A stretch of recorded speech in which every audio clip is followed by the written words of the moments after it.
also write about, and this is unpleasant stuff to get into, but you write more explicitly, I think, than most accounts of slavery have been about the sexual exploitation of women.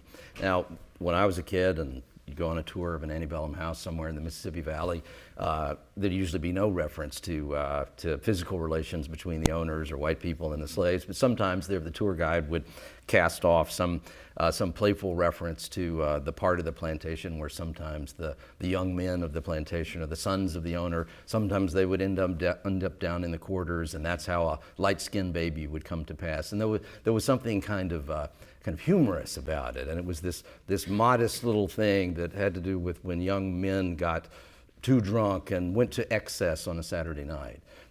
You quote someone, the rape of a particular black woman after she's been purchased, as is the common practice.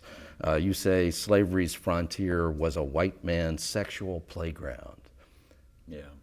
Those are strong statements, but I also think that they're true. I was certainly surprised when I started to discover in the papers of Rice Ballard, who starts off as one of the country's great slave traders and eventually becomes one of the country's great plantation owners by the 1850s.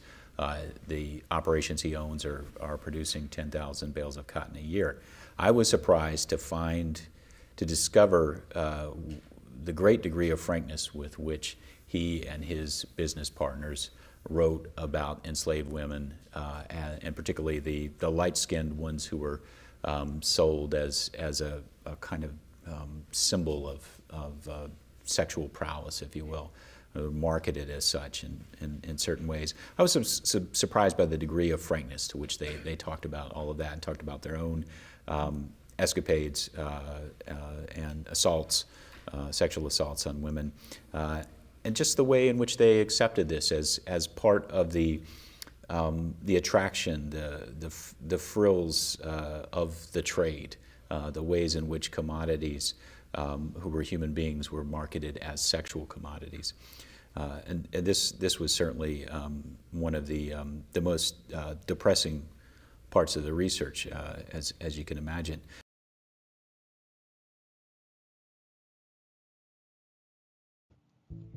It's time to move beyond the stories that white America deem acceptable Black history. It is permitted to talk about Harriet Tubman, Ida B. Wells, Martin Luther King Jr., and a handful of others that won't cause whites to feel guilty. We say no more. Let's tell the truth, the whole truth, and nothing but the truth about the savagery and barbaric crimes committed against so-called African Americans in this nation. This is the real Black history. Legal marriage is unknown among the slaves. They sometimes have a marriage form, generally, however, none at all. The pastor of the Presbyterian Church in Huntsville had 2 families of slaves when I left there. One couple were married by a Negro preacher. The man was robbed of his wife a number of months afterwards by her owner.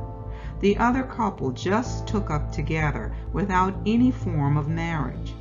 They are both members of churches. The man, a Baptist deacon, sober and correct in his deportment. They have a large family of children, all children of concubinage, living in a minister's family.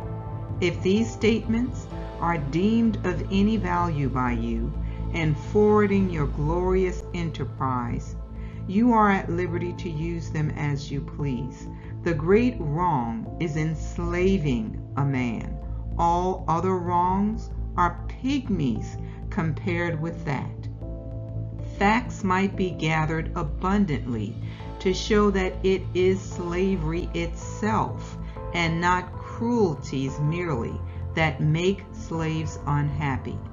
Even those that are most kindly treated are generally far from being happy.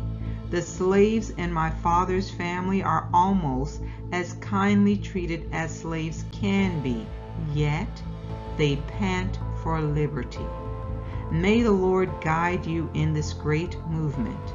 In behalf of the perishing, your friend and brother, William T. Allen.